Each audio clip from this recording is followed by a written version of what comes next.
Hi everybody, it's David Lee here from the University of the Sunshine Coast, and we're just hosting this meeting today. The meeting really is about what IML, Peter and Andrew and Jeff Downs are going to tell you about. Really, it's about the management and maintenance of the IML Resi tool. It's not about, really about how to use it in the field. This is trying to pick up, because there's a whole lots of people keep coming back and saying, there's issues with the maintenance, or, how do we clean it, or, why is it broken? And this is seminar today is about how to actually manage and look after your Resi tool. Now, we're hosting the meeting, but really it's going to be for Jeff and Peter primarily, who will be talking through.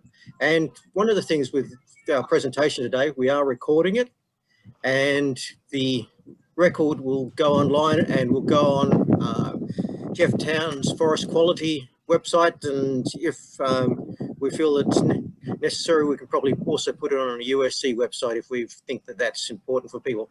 So it'll be an ongoing reference that people can use on how to look after their Resi tool from now and into the future. And we'll be doing updates of that on probably about a yearly basis, just trying to improve the information that's out there so that maybe we can avoid some of the accidents or issues that are arising with the use of the Resi tool.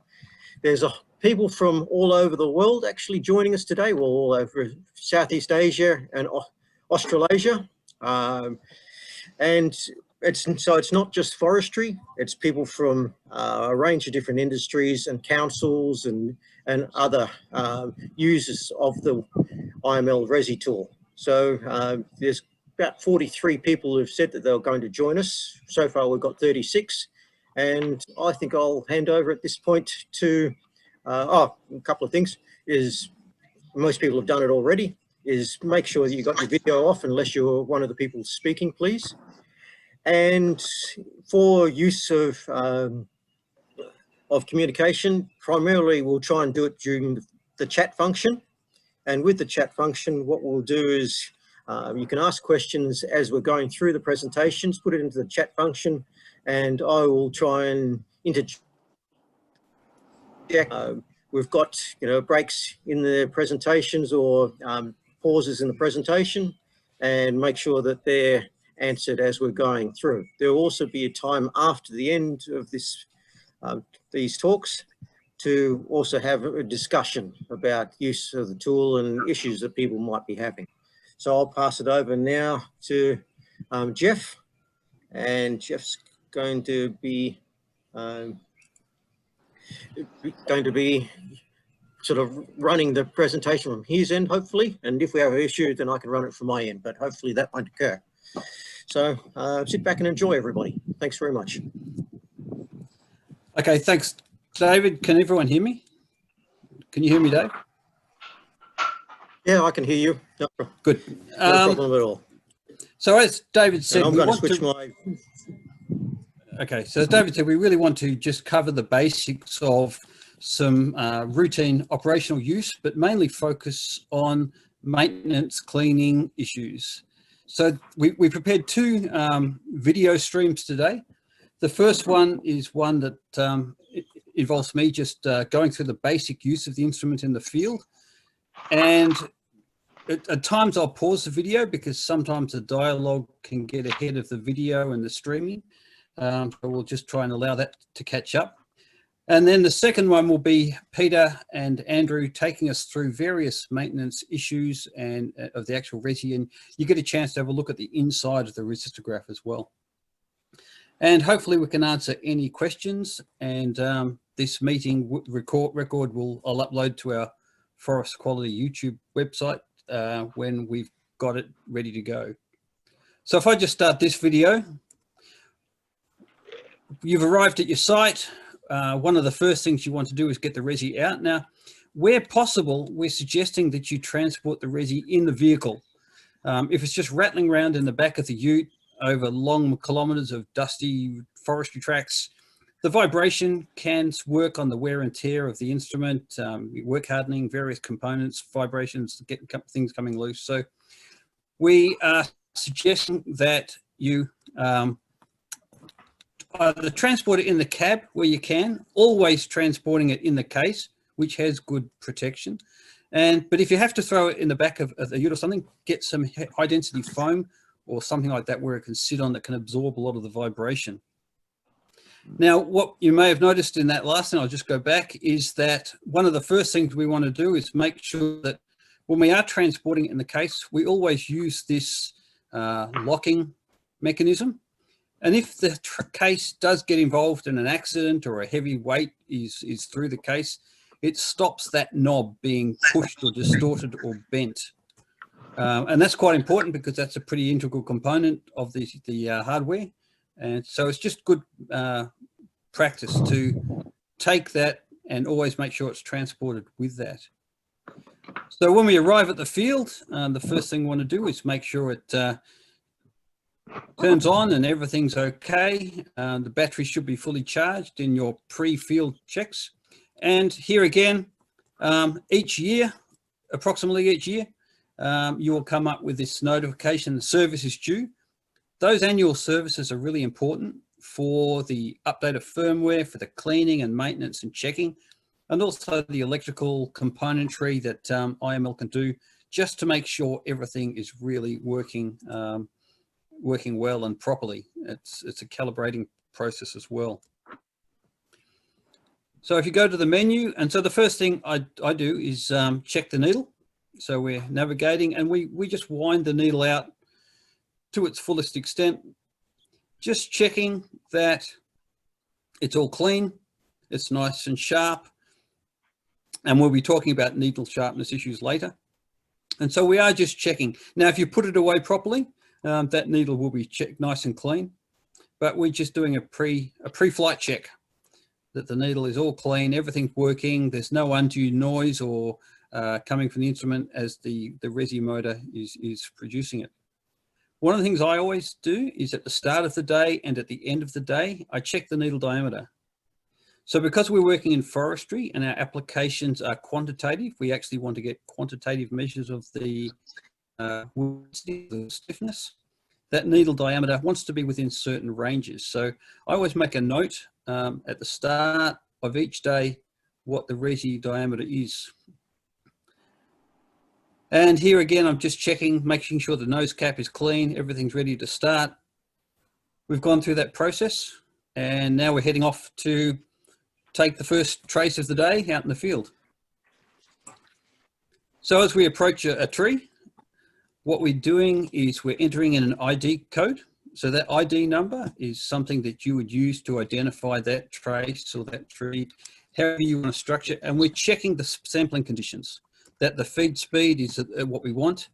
For softwoods, like radiata pine, plantation pine, we usually use 200 centimeters a minute and 3,500 RPM. For eucalypts, it is species specific. If you've got a really high density material, you need to up the RPM and lower the feed speed. But for eucalypts, we typically use 150 centimeters per minute and 3,500 RPM for plantation eucalypts. We also have the option to put in a comment or a remark in that field. And this might be something, again, that might be your site code. Some users, I'm advising they put in the username so that they can always identify a particular trace by the person who is using the instrument. So that's really something that you can define. What's important here as we get to this point is, as I always advise, getting right behind the instrument so that you can actually get your eye right along the length of the instrument, aiming for the pith, and it gives you the maximum chance of hitting the center of the tree. Aiming for middle of the rib cage, around breast height, wherever is comfortable. And that way you can just lean on the instrument and hold that switch under the nose cap closed. So by leaning on the instrument, you're using your weight just gently to keep that switch closed. And that switch closing is that small triangle there on the user screen. So it's checking the needle. It's taking the trace. You're getting a record through the tree as you go, picking up the annual ring structure. And if it's a big tree, more than 400 millimeters for this particular instrument, it'll start to retract before you come right through. And what I typically do is pull it out an inch or two, and then just use my finger lightly, just to flick off any frass and bits of bark that's coming through back from the needle. Now, this is really an important process at this stage here, to clean out that nose cap and blow it out, make sure there's not a lot of debris coming through every few trees, just so we don't get an accumulation. It's something that's very easy to forget. I've done it myself, and after 30, 40 trees, it can become quite packed tight. And that means as your needle's retracting, you're actually dragging more dirt back into the instrument. So once you've done that, you're ready to then check the trace, change the ID field, and move off to the next tree. Then at the end of the day, before we pack up, or as we pack up, we want to make sure that the instrument is put away nice and clean. I actually have a rag in my kit in a Ziploc bag, which has been soaked or lightly soaked with inox or WD-40, but the IML people recommend using inox. And what I'm using this for is to wipe down the needle, to remove any buildup of resin. If you're doing a lot of resinous trees, this might be something you do at lunchtime as well, just to make sure the needle is clean. The more resin you've got on your needle, the more you're it's going to collect dirt as well. And again, I'm recording the diameter of the needle at the end of the day as well. And as you're measuring the diameter of the needle, you just got to make sure that you're actually perfectly perpendicular across the width of the needle, that the needle isn't at any particular angle, to make sure you're recording the maximum diameter. So once we've done that, I record those numbers in a logbook. And in that logbook, I'm also recording the site that I've done, the compartments where I've been to, any issues, anything I've noticed about the data, that when I get back to the office will help me understand and remember any peculiarities in the data set that I might have come across. Then using the needle to clean out the nose cap and the needle guide there, making sure everything is nice and clean. Looking after the instrument, it's a pretty robust instrument if you look after it, but it's not a chainsaw. It does need to be treated with respect, just like you would your mobile phone, perhaps even more so. Most people are pretty comfortable about throwing their mobile phones around. And putting the case away, putting the battery. And you'll realize that in doing this demonstration here, there is one thing that I absolutely forgot to do in the film, and that is put that little transport clip back over the user knob. So again, make a point of when you're transporting the case, that transport clip is back over the user knob and going back into the car where it's sort of transported with minimal vibrations. So that's the gist of that, the use of that particular instrument in the field. I don't know if there's been any questions. Many of you will be doing that sort of stuff already. There weren't any questions during the talk there. I've seen that we've actually had a range of other people join us. We're now up to 44 participants in the seminar so far, and including a number of people at ROPP in Indonesia. So welcome to you. I noticed you just arrived, so unfortunately you've missed that. But with that, the whole seminar is being recorded, and we've got, it will be up on the Forest Quality YouTube site in the next week or so. So we've got a comment here. Don't clean a retracting needle with polypropylene gloves on. From Lee J to everybody. That sounds like a painful experience comment. So thanks, John. Okay, are we ready to go into the IML section then? So what I'll do is I'll start the video, and this one has a soundtrack with it. So you'll hear Peter, and then at various points I'll stop at the end of each section and allow Peter and or Andrew to make some comments as we go through. So this goes for about 12 minutes if we didn't have any pauses. So this is the bulk of the presentation that we're looking at.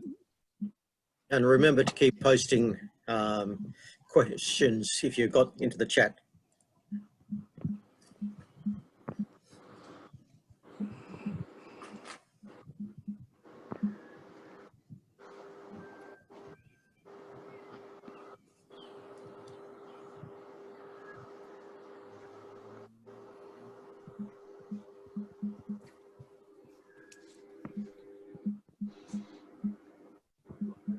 Jeff, there's no volume coming through with this, so you'll have to start again. Sorry, Peter. Sorry, David. There's no volume. I haven't got any sound. Okay, you're right. Okay, let me then stop that share and start again. And this is what we did with practice the other day, wasn't it? And I didn't do it. That's share right. Computer sound. Yep. Sorry, folks.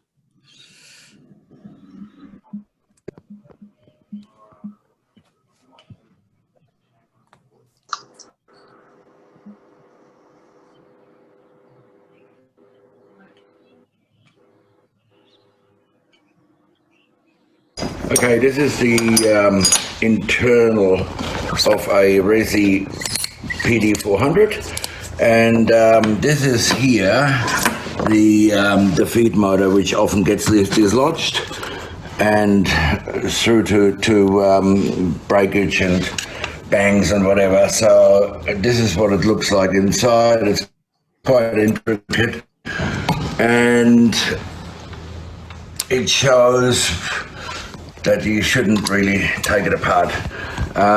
This is your front safety switch here, and that's what it looks like inside. There you go.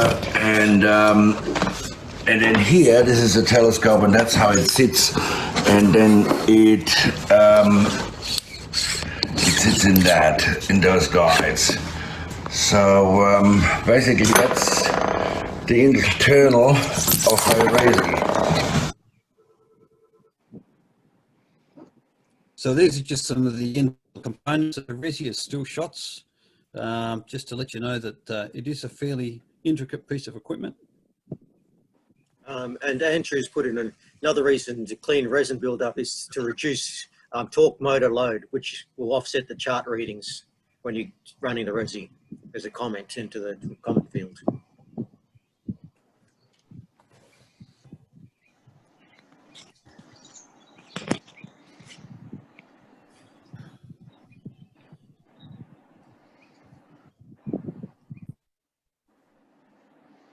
Okay, removing and cleaning telescope. Okay, first we take the safety, black safety thing off.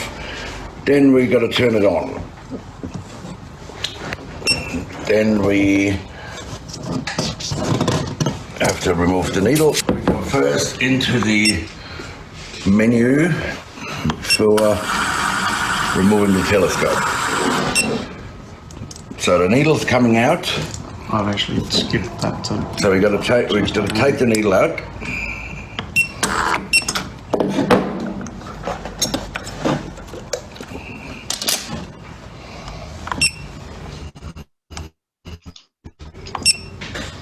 Just follow the prompts.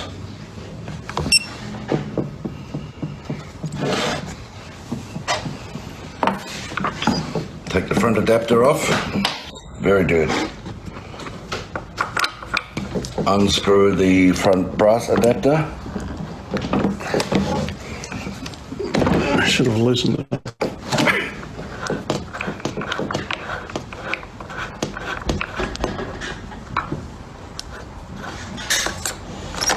Okay, the telescope's coming out.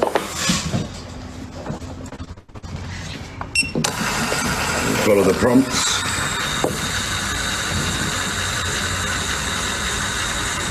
Bring the telescope into the perfect position.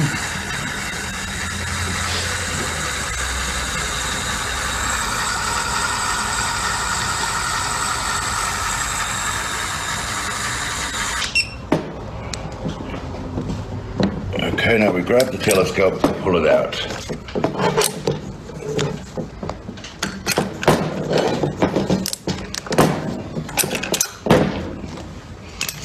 we have the telescope here for cleaning.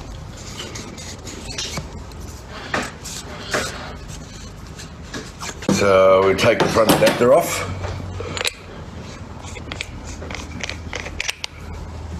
Okay. Got some. Yep.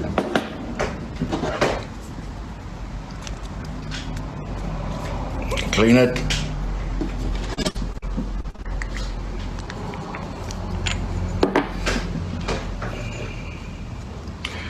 Clean that brass adapter as well. Not all of them have that base now. Yeah. Okay. Take that out.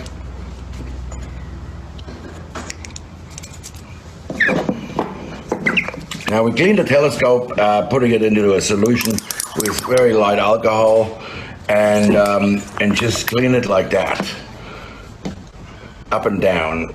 So, Peter, just letting the video catch up in case there's any lags. You say light alcohol. I think Andrew mentions in his notes methylated spirits. Is that okay? Yeah, that's fine, as long as it's not too strong, because that might affect the plastic O-rings. And I have to apologize to everyone about these, the video quality, and it was completely unscripted. But look, I think it shows what, I think it shows enough anyway. But yeah, look, and how often do you clean the telescope really depends how dirty it gets. So we suggest after maybe, if you're doing reasonably clean trees, after say 300 tests or 200 tests, have a look at the telescope. If the telescope is really dirty, well, then you know these, you needed to perhaps clean the telescope after every 200, 300 or 500. Just check, and then some operators, they work on very clean trees, which means they, after every 1,000 or 2,000, they need to clean it. It just depends how much dirt there is on your initial, and then you can judge how often you need to clean it. I mean, of course, if you do figs and things like that, it might require more cleaning. Okay. We'll keep going. Yep. Removing and cleaning the chuck. So the telescope is out. Now, I should be able to. this is a chuck inside. Yep. So we put that chuck tool in. And loosen the chuck and unscrew it.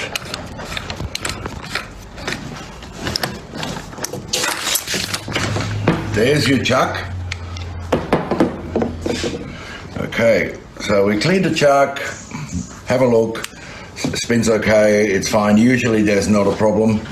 So we put it back in by putting it onto the chuck tool, insert it, and then screw it in carefully, and that.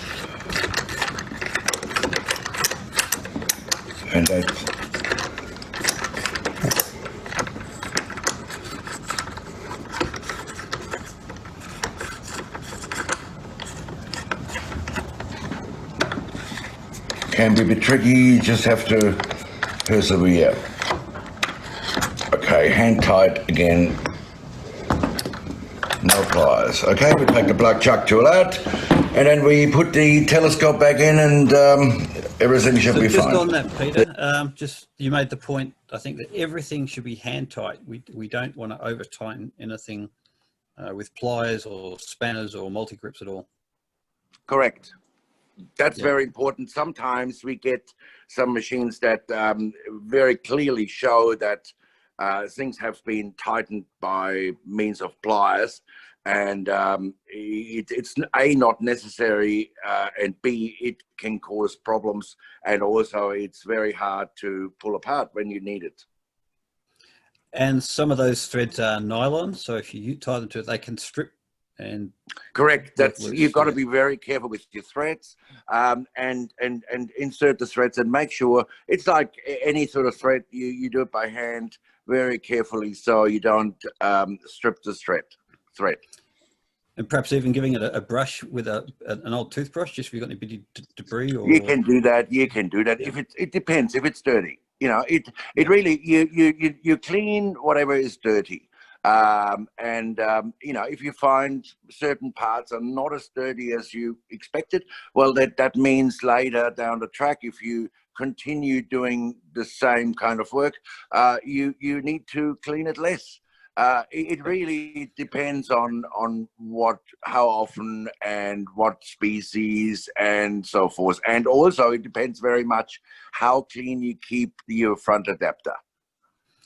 And any indication on how often you would remove and check the chuck? Every time you clean the telescope? Look, the chuck usually has, the new generation chucks, we haven't had any trouble whatsoever. I would say, look, usually for normal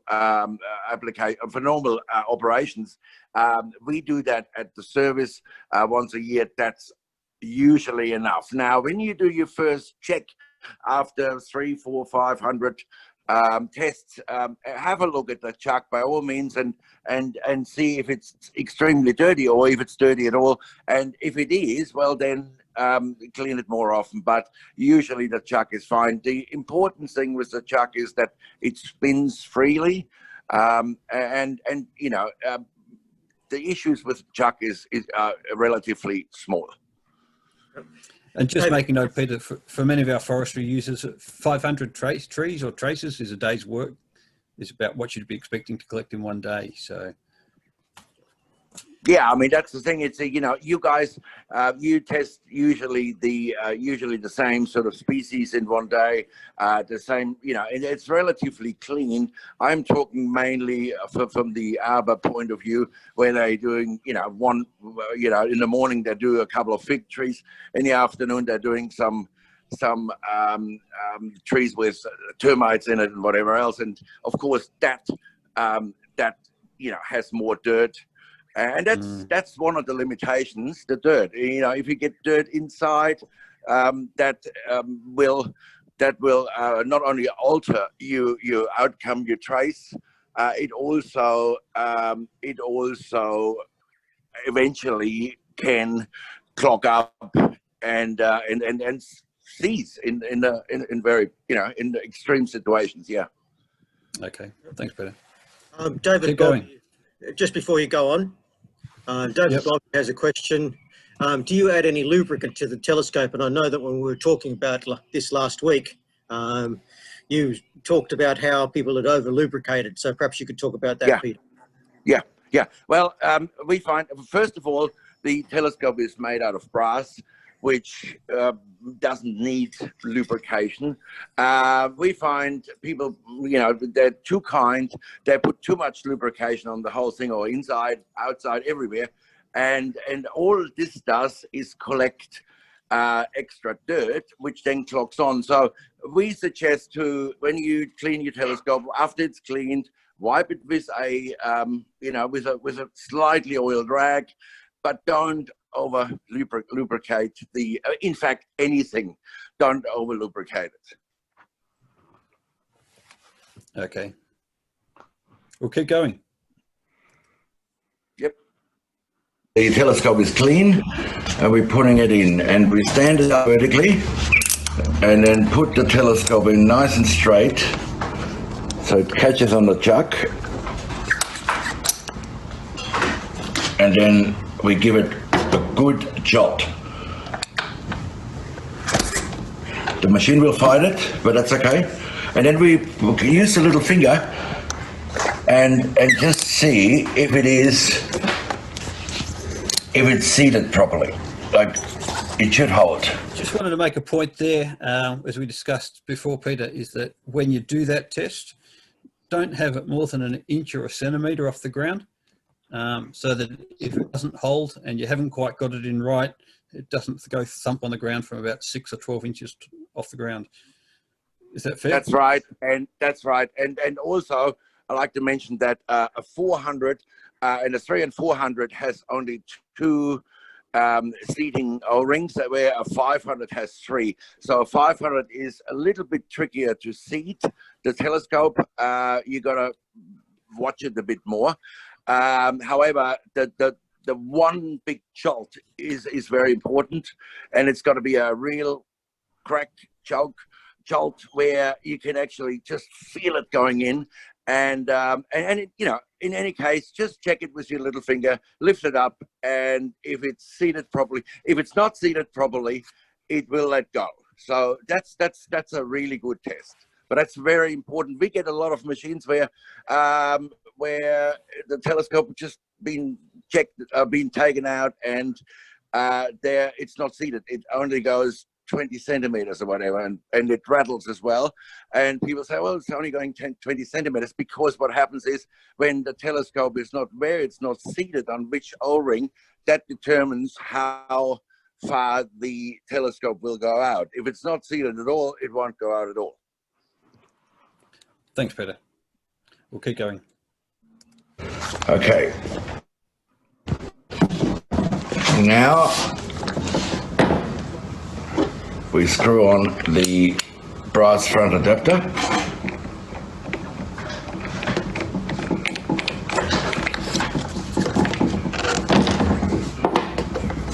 Not too tight, not with a pair of pliers, just hand tight, everything hand tight. So screw that in with that special tool.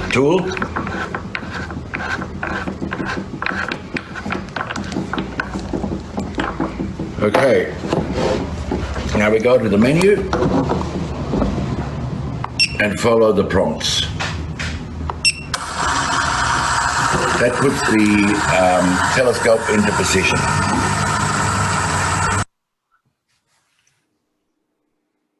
The needle and front adapter, that's very important. So there's little slots in there, and you should clean it quite regularly. And you see the dirt falling out there, that's important. Front adapter, of course, always, it's important as well. So dirt is the biggest enemy. This is a very good example of a dirty needle, and it should be cleaned because it will collect a lot of extra dirt, and it's not a good thing. If you want to clean your needle without rotating, use this function here, and that drives, with your navigation knob, that drives the needle out without spinning. Therefore, you can very easily check it and clean it. And then you can, with your navigation knob, you can bring the needle back as well. Okay, needle change, we go to the needle menu, of course, and then it drives the needle into the right position, automatic, and we hold the needle with a pair of pliers and press the navigation knob until it beeps. Then we insert a new needle, or the cleaned needle, and it also helps if you can stand the unit vertical, but it does, that's fine. So put it in here until, and then we hold it with a pair of pliers until we hear the 3 beeps. Okay, and that's it. Importantly, not to have a crooked or bent needle inside. In terms of needle wear, if you don't have the needle check function, it's very simple. A new needle has very sharp edges and a sharp point. A worn needle, this is exaggerated of course, has very round edges on the side. It's very easily recognized, so this is important to make sure to have the needle always sharp. Just on that, Peter, the needle check function, can you explain for people what that does? Yeah, the needle check function is every time the needle gets retracted, it gets measured in the front adapter to, you know, very, very fine tolerance. And it will then tell you that the needle is blunt or the needle is still sharp every time you retract. Now, that's an added module. It's quite expensive.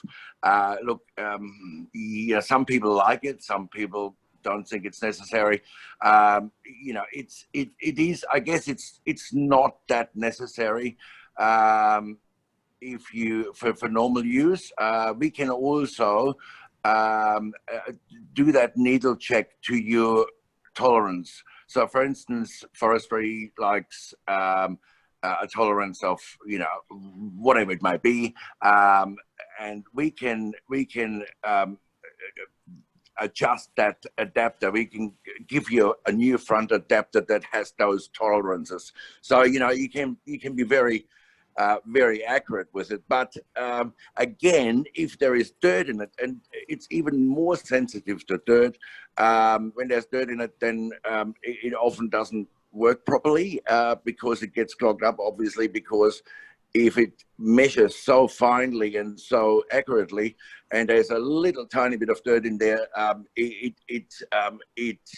says it doesn't work. So, you know, personally, I think what you guys doing with the calibers, that's fine. And for normal use, like in the arbor industry, you know, you just check your needle, and it's very obvious when your needle is blunt. It also manifests in your graph. Your graph is not as sharp. Your graph is sort of more wavy. The other thing is a blunt needle manifests also in your graph where your feed curve is consistently higher than your drill curve. It's just like having moisture in the tree. But look, really, I think the way you're doing it is fine. The needle check function, yes, it is good, but it is very expensive. All right. And my needle check function, it just tells me if the needle's okay or not okay. Yes, it's not able to with return the parameters, an actual with the parameters which are given, yeah. And the parameters are defined by the dimensions of the needle guide. Is that right? Then, yes, if I understood you. Yes. Correct. Okay. Correct. So we can manufacture a needle guide that on your parameters.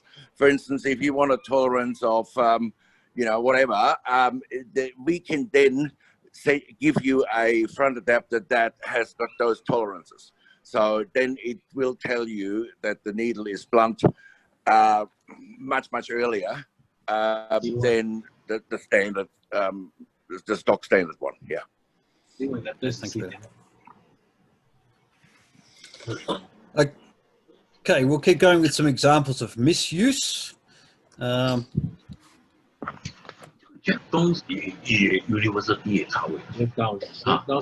telescope was caused by a bent needle that was forced and to override the overload function, and then it came out on the side. It's very strong. Therefore, it damaged the telescope beyond repair. So be very careful if you've got a bent needle or a broken needle to drive it and overdrive it through the overload function and the machine. So perhaps, Peter, if you and Andrew could just talk us through a little bit here what each of these images is representing. In this case, it's just the point of keeping your instrument clean. This is obviously being exposed to a lot of dirt, probably in the power pole type measurement industry. Yeah, I mean, we get, you know, usually the forestry units are very nice and clean. The power pole industry, I guess, it's the worst ones. They because they're using contractors all the time, new contractors, and they do treat it like a shovel, and you know, it shows, and you know what everyone should always think about is that it is not a shovel. It's an expensive, you know, accurate testing device, like your computer or mobile phone, you know. So you wouldn't do that with your mobile phone, you know, throw it in the mud. So yeah, we had some terrible examples here, and you know, usually when it's like on that one, when it's that dirty outside, you know exactly what it's going to be look like inside, and I guess that's that's sort of self-explanatory, really. Yep. Okay, we'll just keep going with some other images. Just before we keep going, there's a question also here. How often are users replacing needles in softwoods? And Well, until the needle is blunt, I guess look, it depends. For instance, it's like a drill.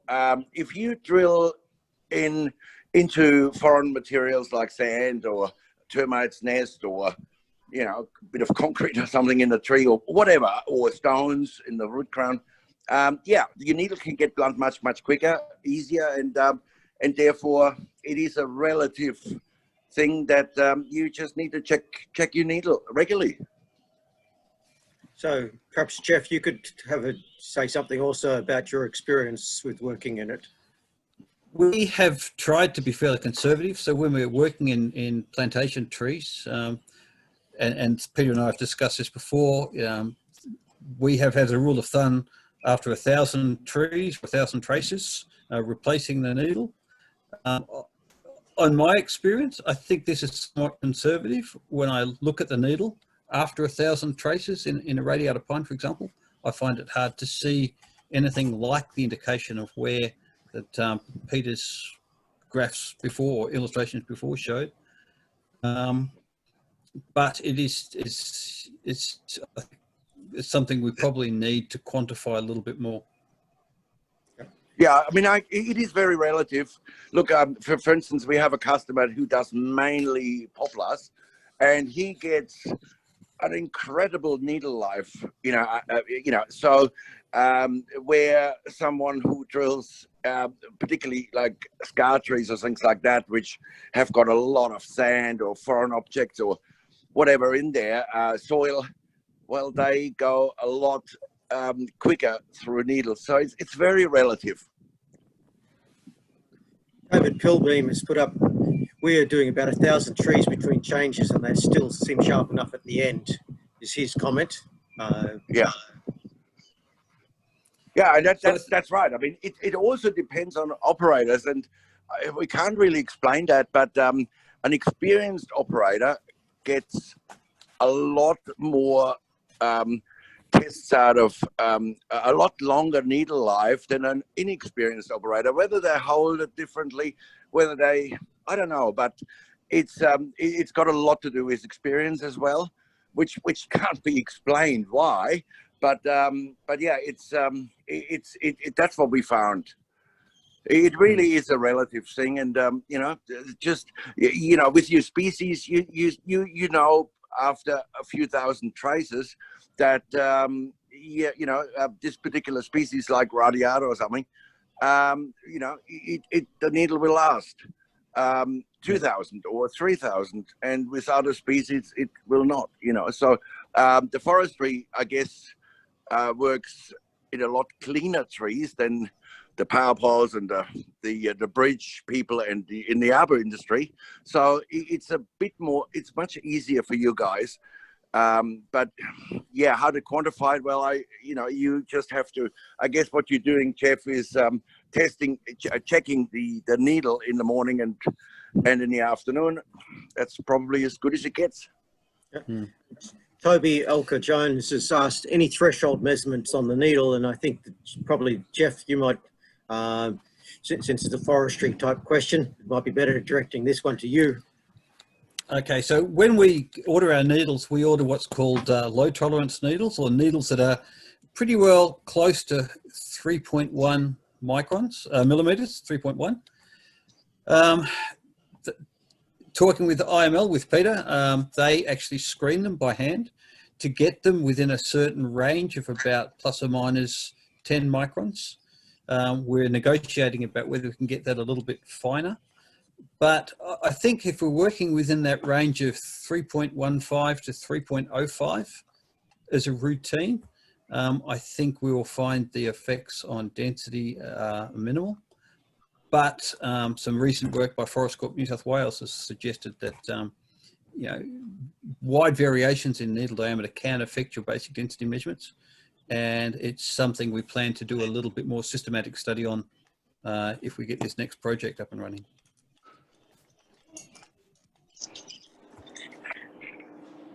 Okay, if we keep going, this particular illustration Andrew provided, it shows, if I read it correctly, Peter, a lot of corrosion inside the instrument where water has got in, typically through the nose adapter at the front where they've been perhaps taking samples at and below ground level and dragging a lot of water back in, and it hasn't been dried out properly. So that water doesn't really get in too much around the screen to cause this sort of damage. It's pretty well all coming in through the nose adapter, if I understood Andrew correctly. Bearing in mind that the Resi screen is water resistant, but it's not waterproof. Yeah. So you're not going to be using it in torrential rain. The other thing I seem to recall getting from some users, perhaps in the more humid tropics, is humidity. Really high humidity, 100% humidities. At the end of the day, if you can bring them back into an air-conditioned office and leave them out with the case lid open so that the air conditioning can perhaps help dry out the instrument and keep it dry that way. Yeah, I think condensation is a big one where, I mean, we had cases where even in air transport, because of the cargo hole in an aeroplane, it caused condensation. So look, I think it's very important when you finished, particularly in a humid environment, to not lock the Resi into its case and put it in a cupboard. Take it out and let it dry out, because what happens, condensations on circuit boards can be very costly, and it's not necessary. Okay, so I'll keep going to the next image. I think this is an example where perhaps we need to, so just go back a bit, where that user guide just, again, has had a lot of water in it and needs to be cleaned with a good brush.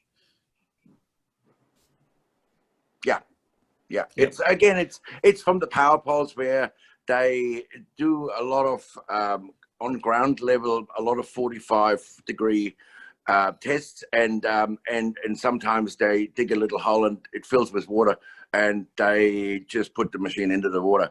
And yeah, look, it's sort of okay, but you need to be aware that there is water in there. So on the end of the day, if you would clean that, it wouldn't be like that. It would save you a lot of trauma. This particular image here, I think Andrew sent me, it's got a crack in that nylon guide there. There's a bent needle there. So I'm assuming this was caused by some sort of bent needle rotating inside and smashing up the telescope a bit. Yeah, I mean, this is due to the overload function is very, very important, and it gets adjusted every time there's a new firmware, and the overload function is there for the reason that this doesn't happen. So when the overload function comes on, you should take it serious. A lot of people just override it, which you can, and of course the motor is so strong that it will damage a lot of things inside, particularly in a telescope, and then of course it's costly, and it takes the machine out for a week or so, and again, it's not necessary. So the overload function must be taken serious. Yep. Okay. So again, showing, I think, some condensation in the boards. Again, more condensation. Is this the feed motor or the torque motor? Jeff, can you hear me? Yes, I can, Andrew. Yeah, that's the feed motor after a slight accident.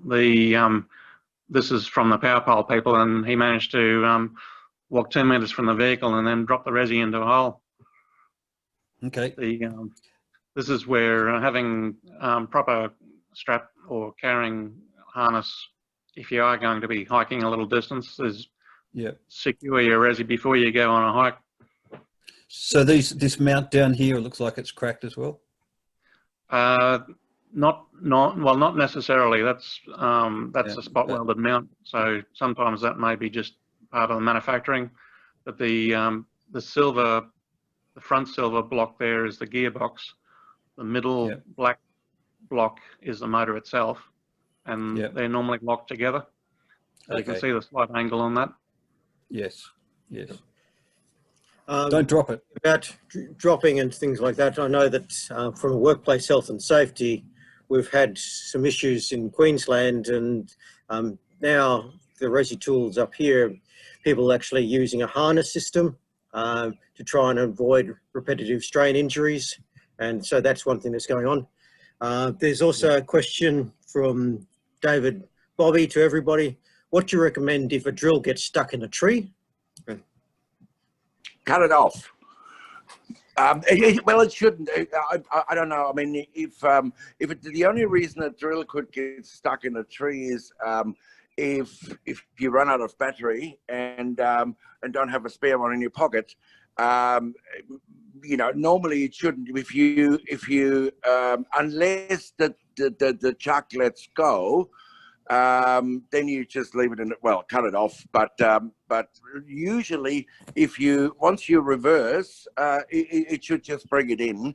And the other thing is what we sort of recommend off the record a bit is to pull it out ever so slightly as you're reversing to get your needle out of the tree, just in case anything happens. Can I just comment, Peter, that in commercial forestry, leaving the needle in the tree is not an option. That tree, if it's got some steel in it and hits a sawmill, that is okay. Well, just... look, it's easy. I think, just So try to pull it out with a pair of pliers. I have had that experience several times where it's either I've tried to pull it out, particularly in a eucalypt, where it kind of grabs on a bit tighter, and I'm trying to pull the needle out as I'm going. Perhaps in the earlier days when I was still learning. And then if the needle pulled out of the chuck, then I did find a pair of pliers, gripping it, pulling it out by hand vertically or straight backwards worked really well. And so I found that's worked in every circumstance where I've had it happen to me. So if it pulls out of the chuck, put your Resi down on the ground, get your pair of pliers, pull it backwards out of the tree, and then check the needle. And if you do it well, it'll still be very straight, still be very usable. Yeah. Is it? But the new generation chucks are pretty good. This happened with the old generation, or the very old ones, which had a thread, and then the first generation click chucks had a few. It did let go, but it's relatively rare these days with the new generation chucks that this happens. However, exactly what you just said, that's the way to go. Yeah. Okay. There may be another reason for a needle to get stuck in a tree is if you go into a cavity and you're not watching your screen, and the cavity might be 100 millimeters, the needle might or probably will start whipping around, and if it then meets the other side of the cavity, it's going to buckle. Yes. Yeah. Okay. Yes, that's also, you have needle drift there as well. Absolutely good point, Andrew. And that's why for looking for decay, that's why we recommend to measure the wall thickness rather than the decay cavity. And that's safer. You go in perhaps 5-6 centimeters into your decay, then stop, then retract. That's much safer. But yes, that can happen, and very much so. It can buckle, particularly in hard trees, and then you have a bent needle retracting into the telescope, which normally where the overload function will come on. But you will then have a drama on your hands, somewhat, yeah. And we have one question from Phil, or statement. Are there any water-resistant sleeves available to protect the tool from water during use? No. The answer is no. as Jeff said before, the Resi is somewhat water resistant, but it's not waterproof. We have had some testing and some, you know, playing around with waterproof sleeves and underwater resis and whatever else for piers, but at this stage, no. Probably an umbrella would be the best option for that, or perhaps even make your own sleeve, you know, using a clear plastic bag somehow. I don't know. We can't sort of, I guess, legally recommend anything. Hmm. This particular image, I think Andrew just is showing the corrosion around the front. Is that? There may be corrosion in that, but that white tape looking there is the connection to the feed motor. And if water gets in there, that can affect the connections and corrode and then burn the connections. Yep. So that's just a point of another reason to keep water out. Yep. Trying to make it fully waterproof is difficult because water will still enter via the needle hole. Yes. And there's no real way to prevent that. That's right. Yeah. So here we're looking down the barrel at the telescope with the plastic sleeve that the telescope fits into. Just a shot of the concentric guides for the telescope. Yeah. And again, just reinforcing the brass telescope, needle damage, all that kind of stuff. And if you want to, this is IML's contact details. The easiest way to contact Peter and chat with him. If you're wanting to watch this meeting again, I think it can be quite a useful resource. Then I am planning to upload it to a YouTube channel I'm busy setting up, along with some very kind of initial amateurish presentations on how to use the web processing platform, which I've only got 2 up at this stage. But that's pretty well it, David. I think we've had some good presentations from Peter, Jeff and Andrew, and thank you very much for those. We've had 46 people attending the meeting so far. So it's obviously got a lot of interest out there. I recognise probably 3/4 of the names, so that probably means that they're from the forest industries, but for the other quarter, it's nice to have you on board. And we've been running these Resi forestry meetings, you know, on a fairly regular basis.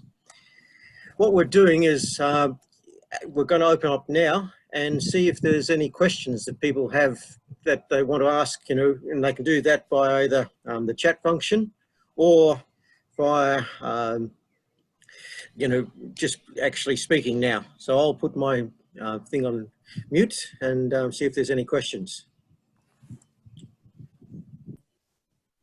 Yeah, Marco, look, I can send you the calibration. There's 2 types. There is one which is in the service menu of the Resi, and then the stage 2 calibration is actually a machine, a box you drill into with different resistances, and then you check the graph. Now I can send you information on that if you like. Yeah. Yeah, that'd be good. Thanks, Peter. Yeah. Just shoot us an email, please, and remind me. Thanks. Will do. So that was the question, was any chance of seeing an IML calibration / service video? No, probably not. I don't. The reason why is Germany wants to keep that very well under the hat. It's not that it's it's so simple or so silly or whatever else. It's quite involved, but I already asked a few times, you know, sending out photos or videos, and they're very apprehensive about that. Yeah. It would be a boring video anyway. It's really just checking a number of torque levels on the feed motors and the drill motor. Thanks. Yes, that's right. And look, if anyone wants the actual, you know, the graphs and what it looks like and whatever else, happy to send it. But it's very technical. It's got a lot of numbers in it, and what it does is also it checks your feed motor and your drill motor relations. Yeah, I mean, look, if anyone particularly wants it, by all means, I'm happy to send it to them. So we've got a question from David Pilbeam. Is there any way to lock the screen orientation? I hate the way it turns upside down between each tree. Yes. Yes, you just Amen. go into your menu. Yeah. Yeah, go into your general menu and you can do that. Peter, I don't think that's available in the latest firmware versions. I haven't been able to find it myself. It was available up to 1.32. Yes. But for some reason, it seemed to have been lost since 1.75. Okay, well, let me check on that. I use it in the demo units, and I got so used to it. But yeah, look, I'm sure there is. Again, if someone wants it specifically turned on, please send me an email. I'll check on that, and we'll get back to you on that. Yes. Okay, thanks, Peter. So what we might do is perhaps, Peter, if you could send me an email and I'll send it out to everybody, that a response to that question, because probably everybody would be interested in that one. Yep. Okay, thank you. So are there any more questions from anybody?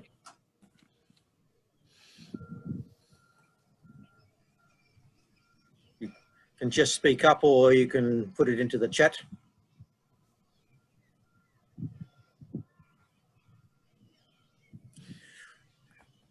If there is any more questions, by all means, give me a call or give Jeff a call. You know, it depends if it's a forestry question or a technical question. And you know, we always there for our customers. And you know, as everyone knows, well beyond the warranty.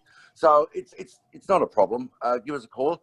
And the other thing is, before you mentioned straps, I know the forester uses harnesses for brush cutter harnesses. We do also have a really good strap available. If anyone, we don't push it, but we have it here in stock. Same as carry bags, canvas carry bags and so forth. So it just depends. If you're doing long, big hikes, it's all available. Yeah. So there's a range of other questions just come through. Yasmin Zulfadi, I said, you have any idea how to change the date to become the backdated from the system? Is one. And I'm not quite sure where you mean backdated from the system. I'm not sure either. Because well, you can put a date. I mean, you can change the date if you want and the time in the menu. Yes, but yeah, for whatever reason, you can do that. But then it stays on that unless you change it again. So it stays on that date or time. So yeah, you can change that, but I don't know, why would you? ROPP is, can we change needle every 300 measurements or 1,000? We already had a bit of a discussion about that, and it will depend on the species. And you know, a lot of people in pines are finding about 1,000. It really comes down to needle wear. Is that enough of an answer for that, Jeff? And yeah, I think so. Yep. I think with the young tropical acacias and eucalypts, 1,000 traces, you'd find the needle wear was still pretty minimal. Acacias can be a bit more abrasive with some of the crystals in the wood, but I would have thought 1,000 would have still been okay for the younger trees. David, Bobby, will wind affect the measurements? I haven't found that to be the case. Obviously, if it gets really, really windy, we're not allowed to be in the forest for health and safety reasons. But I have taken trees measurements when they have been swaying, and I haven't found any particular effect. Yeah, we have had, I mean, with our research in the arbor, for the arbor industry, we have had definitely on the tension and compression side of the tree, we have had differences in density and strengths. So I guess if it's very windy and the tree bends extremely, and you testing on the tension side, your measurement will be slightly, ever so slightly, different to the measurement of a straight tree, or in fact on the compression side. We've got from Daniel Platter, does cleaning the telescope affect resistance? Yes. Well, could I qualify that, Peter, and say a dirty telescope affects resistance? Yes. Cleaning a clean telescope well, doesn't? it affects your measurements, particularly for forestry, where forestry has got such, needs such accurate measurements. A dirty telescope, a dirty needle, a dirty front adapter will increase the drag on your needle, and therefore affects the measurement ever so slightly. But often, that's why often people ring up, and after they've been serviced, it's slightly different. And of course, the reason why is because everything is clean, and it's that's how it should be. So if you have taken a lot of traces with a very dirty machine or dirty needle or slightly blunt needle, these measurements are different to the measurements with a freshly cleaned machine and a brand new needle. Yeah.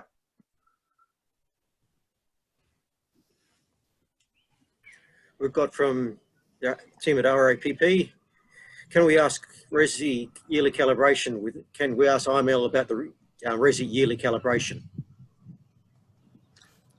What I don't understand. I think they're just asking, what they should do and who they send it to, and this. Well, this send it to us, of course. We calibrate, all done here in Australia.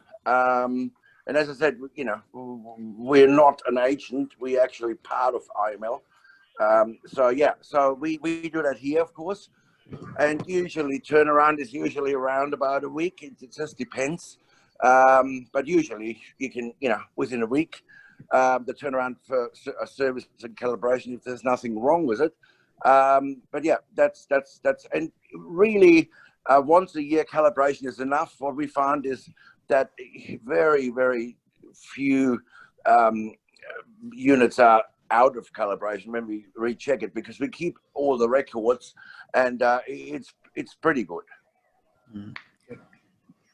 We've also got a question from Toby Uncle Jones, maybe a little bit more description on what needle wear the effects of measurements look like would be helpful. The manual has fairly extreme case of needle wear.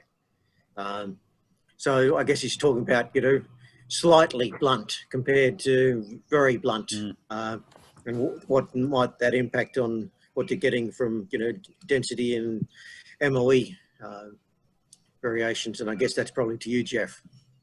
Yeah, look, I think this is an area where now that we're getting it to a really operational usage stage, we need to start quantifying that a little bit more consistently and carefully. Again, as I said before, I thought 1,000 trees was reasonably conservative in my experience, but it is something that we need to look at. When I look at a needle after 1,000 traces, typically I can't see anything like the wear that Peter has talked about.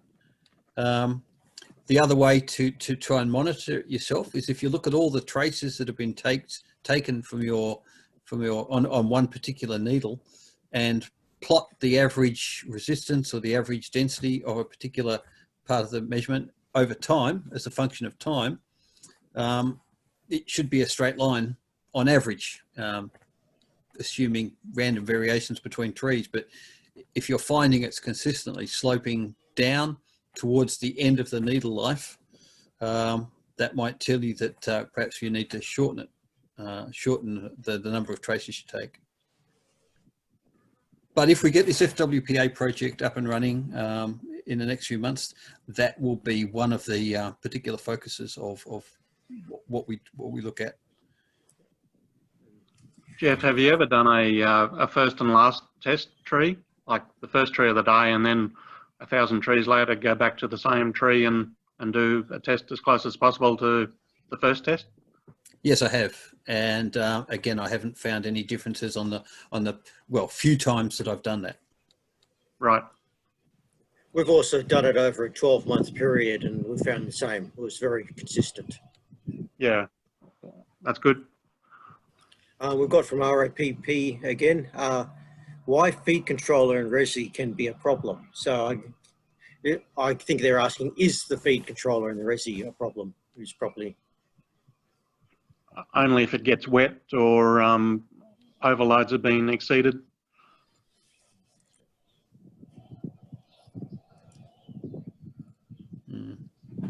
Yep. What we might do is we might wrap up now if you're happy, Jeff and Peter.